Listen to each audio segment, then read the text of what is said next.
Welcome to the online training, Module 4, Lesson 5. Lesson 5 will focus on difference in difference method, also known as the DID. This lesson will start with the introduction, then we'll move on to how to apply the DID method or technique, and then how to use or where to use propensity score matching along with the DID. And then we'll end the discussion by looking at disadvantages and disadvantages of DID. Note that we cannot draw causal conclusions by observing simple before and after changes in outcomes. Why? Because there may be other factors other than the treatment that may influence the outcome over time. So that will make it difficult to attribute all the changes to the program, because there would be other factors at the same time influencing the outcome over time. Second, we cannot simply compare enrolled and enrolled or treatment and control groups due to selection bias and differences in unobservable characteristics between the two groups. Why? It's because comparison or assignment to control and treatment groups is based on observable characteristics, but there could be unobservable characteristics that are different between the two groups that may make it difficult to compare the two groups without bias. So what is the remedy? The difference in differences method combines these two aspects to compare the before and after changes in outcomes for treatment and control groups and estimate the overall impact of the program.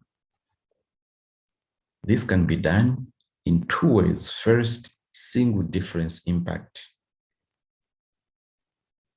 estimates under single different impact approach compares the outcomes in the treatment group with the outcomes in the comparison group at a single point in time following or at the end of the intervention. That is at time t+1. Or this can be done as difference in difference. In other words, as double difference method, which compares or estimates under double difference, compares the changes in outcomes over time between treatment and comparison groups to estimate the impact of the program. So DID compares the difference in average behavior before and after the reform or after the policy or after the program for the eligible group with the before and after contrast for the comparison group. So DID gives a stronger impact estimate than single difference.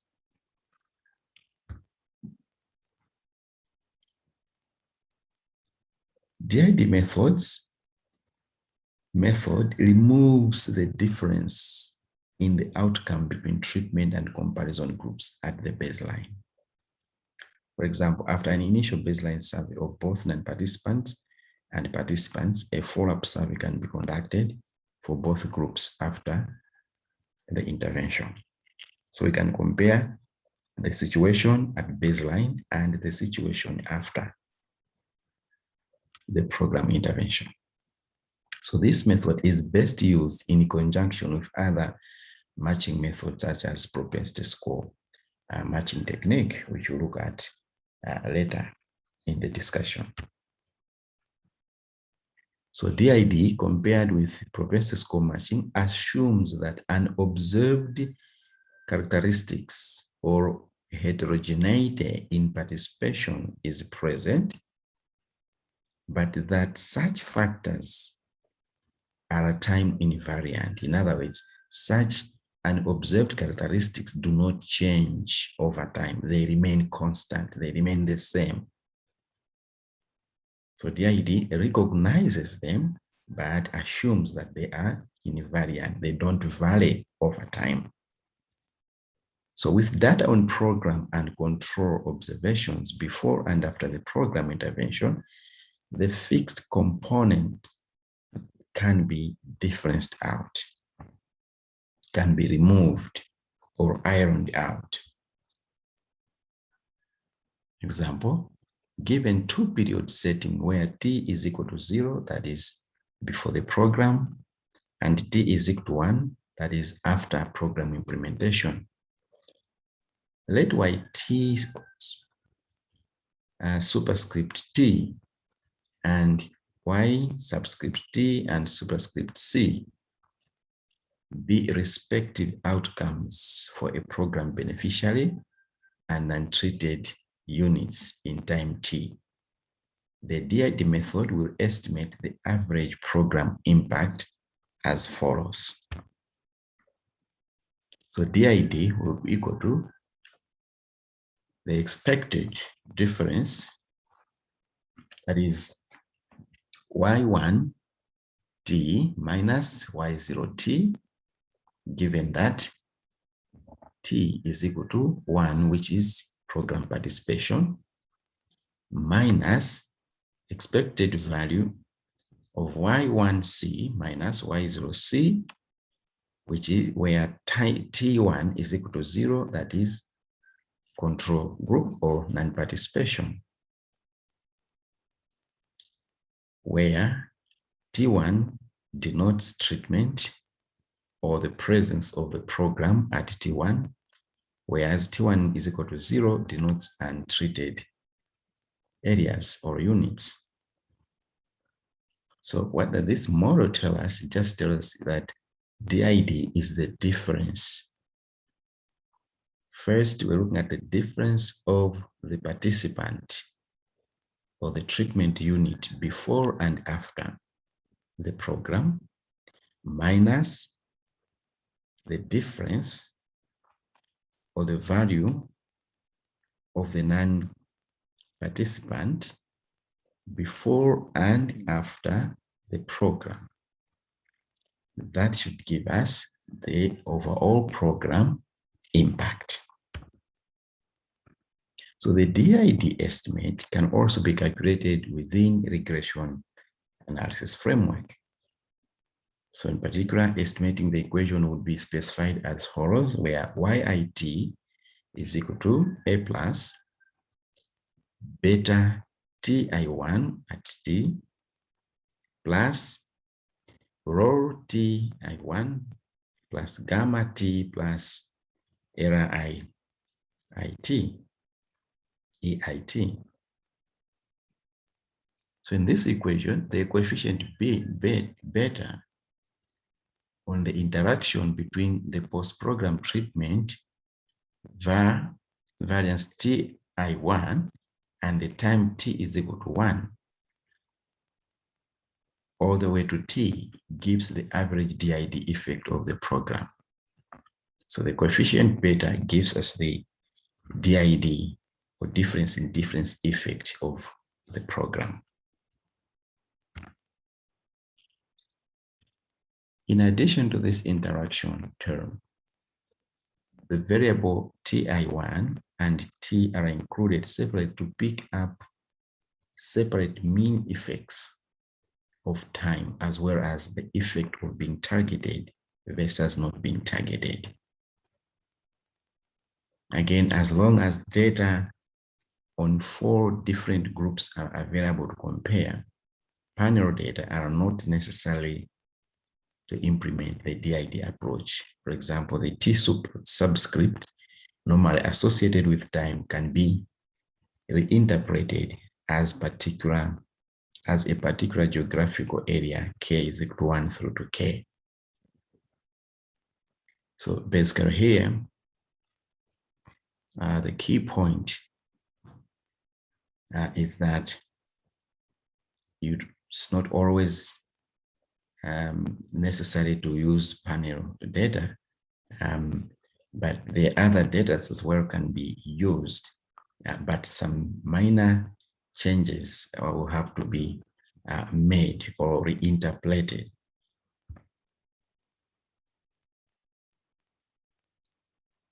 Below is a hypothetical example of the DID method.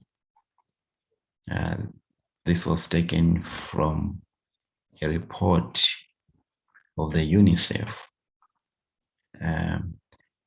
So in the table below, we'll show data for nutritional status as measured by weight for age z-scores, WAZ, for treatment and comparison groups before and after program of nutritional supplementation.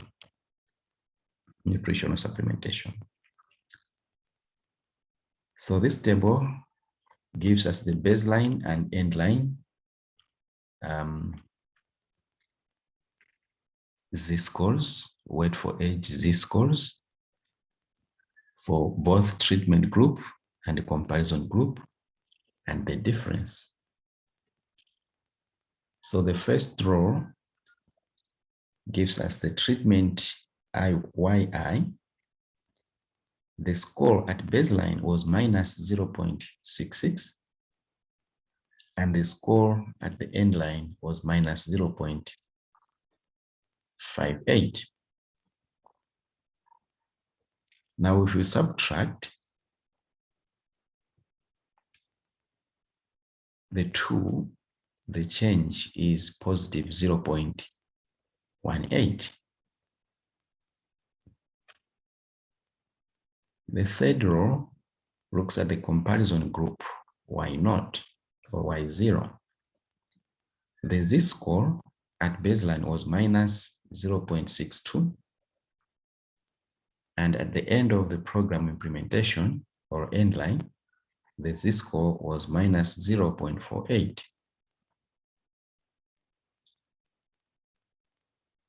And the change was positive 0.04. But if we take the single difference, that is one-time difference, that is at end line, if we subtract the treatment group z-scores and the comparison group scores, we get a positive 0.10 as the difference. But if we use the double difference, that is DID, we get plus 0.14. And these computations are clearly illustrated below for easy understanding. The magnitude of impact estimated by single and double difference method is very different.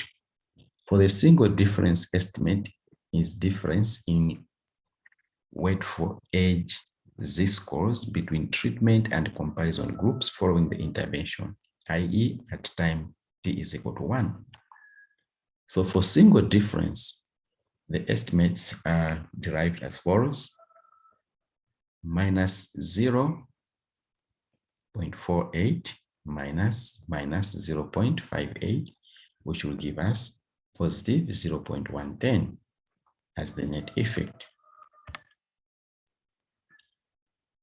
And for the double difference estimates is the difference in WAS of the treatment group at the baseline and after the treatment, minus the difference in WAS or weight for age z-scores of the comparison group at the baseline and following the intervention. That is DID is equal to minus 0.48 minus 0.66 bracket minus minus 0.58 minus bracket minus 0.62 bracket close bracket, which will give us 0.18 minus 0.04, giving us the overall program effect of 0.14.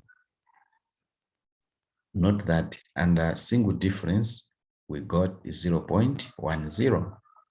So the double difference estimate is greater than the single difference estimate.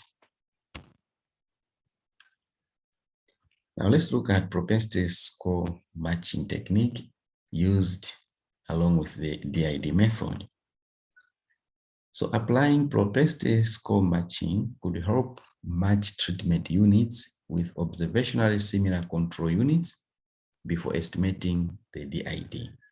In other words, the propensity score matching method can be applied first so that we improve the matching, so that the units that we are comparing in the treatment group and the control group are observationally similar.